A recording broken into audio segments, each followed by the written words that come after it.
to my channel. Hey yo, listen up, yeah. Hey yo, the wireless woman.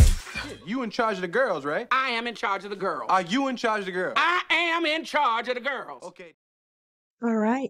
Hey yo. Welcome back, Wi-Fi's, to yet another underground transmission of the wireless woman. Go ahead and do me a favor on your way in and like this video. Why? Because when you like it, well, I love it. And if you haven't already, I'm looking at you. I'm looking at you funny.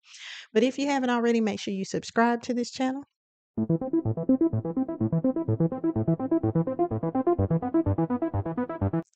And click the bell for notifications of when I go live and when I upload new content.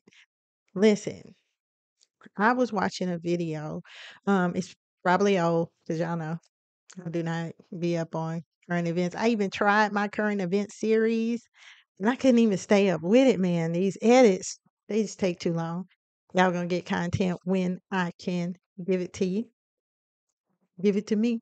And not not when things happen, but when I can get it to you. So I saw this video and it was Daniel Kaluuya. Sorry if I mispronounced it. Sorry to this man. Talking about something that I feel like is so poignant for where we are right now in the Black community. So I called this transmission race bait. A couple weeks back, I did a video on Emmanuel Acho and how we don't need him to be Black Americans. He made the distinction, not me. People got all in my comments. It was like, well, he Nigerian, so he Black. Tell him that. Tell him that.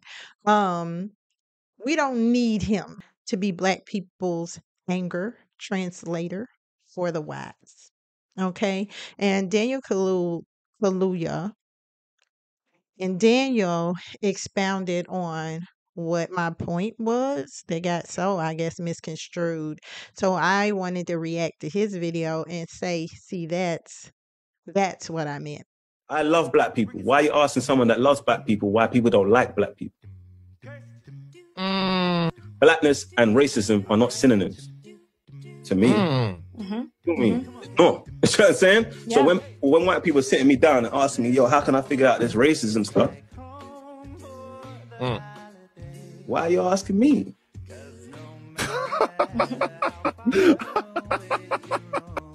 That's what they do. So I'm sitting there in this interview, impacted by racism, and they're asking me why it's happening. I came in this game in '89. I don't fucking know. But they're not highlighting their side of the conversation. They're putting you out there. And I'm sitting there, I'm like, yo, why are you asking me about this? You don't ask white people about this.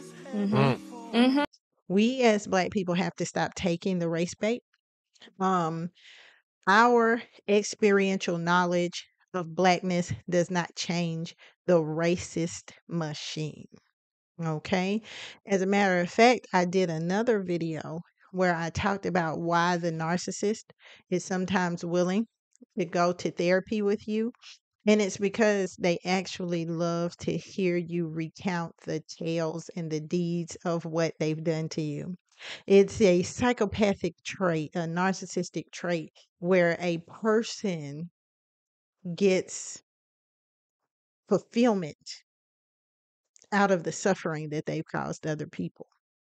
We've got to stop trying to decode and demystify racism for white people. If they really wanted to know, it's like what we say about men as women. If they really wanted to, they would. Okay? Dismantling this system is their work. And I feel like it's getting us off from having goals and having a common agenda as Black people because we're still trying to integrate. And at this point, if we haven't even integrated to the place of them having an accurate understanding of our experience underneath their systems of white supremacy and hegemony, then what have we been doing? Like at a certain point, you got to ask yourself, like, how effective have we been then? So I think it's time to turn the page and move our efforts as Black people towards work that we can get behind. Work that allows us to build solidarity with each other and come to some commonality about who we are as people and how we want to move forward building our own systems of liberation. That's liberation, and baby, I want it. Because here's the thing, what does their understanding of their system entitle us to? We have to begin to have these conversations because underneath white oppression, white integration has become the goal. All right. So, to whatever extent we've accomplished that goal, is to whatever extent we can expect equality, if you will, with whites. I don't feel like equality with whites is the manifest destiny of Black people. You know, we have to develop a self-love that I don't feel like can grow in an environment of reliving past trauma. And we're trying to escape that into white pastures. But I think that we can escape the trauma of what we have been through in this country as Black people if we stop living in trying to be vindicated for that through the lens of the same people who created that system. There's no need to continue to talk to white people about race, about what it is, about what the effects of it are, because it's done what they created it to do. They can look around at the destitute desolation of the Black community and say, we won. Okay. So I think the conversation now has to be between us as Blacks, and our internal dialogue amongst each other is trash. Let's just work on that. Let's deal with that.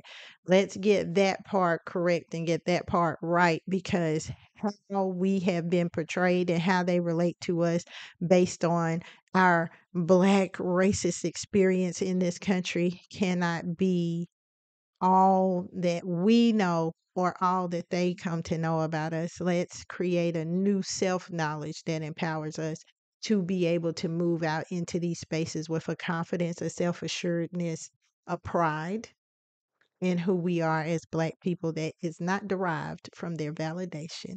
And if you see what I see and you feel, baby, as I feel, But if you see what I see, if you feel as I feel, and if you would seek as I seek, then go ahead and drop that fire headphones emoji in the comments. I look forward to engaging with you there.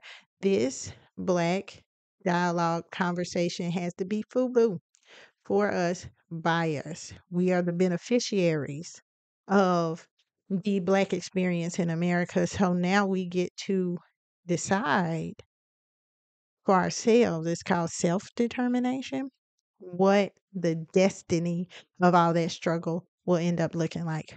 But until the next episode, you already know the drill. Go ahead and clock out for me.